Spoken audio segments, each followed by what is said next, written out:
Salam kakao. Jadi bagi teman-teman pecinta kakao dimanapun Anda berada, saat ini kita memang, maaf, bukan kita menggurui, tetapi kita wajib menggurui. Hari ini kita adalah wajib belajar bersama-sama.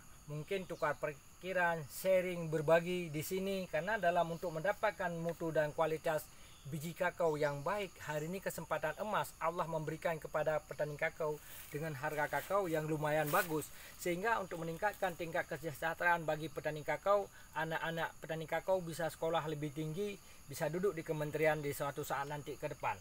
Mungkin inilah saatnya Anda semua siap bergabung di grup kami. Silahkan ditekan tombol yang join ya, tombol join di situ. Silahkan di sini untuk mendapatkan informasi-informasi, untuk mendapatkan cuplikan-cuplikan selainnya, karena banyak sekali hal-hal yang menunjang produktivitas tanaman kakao. Bukan hanya cukup pupuk dari bawah dan dari atas, teman-teman sekalian ya. Banyak aktivitas-aktivitas yang harus dilakukan di dalam kegiatan di area perkebunan kakao kita. Mungkin teman-teman sekalian bisa ikutin terus video saya.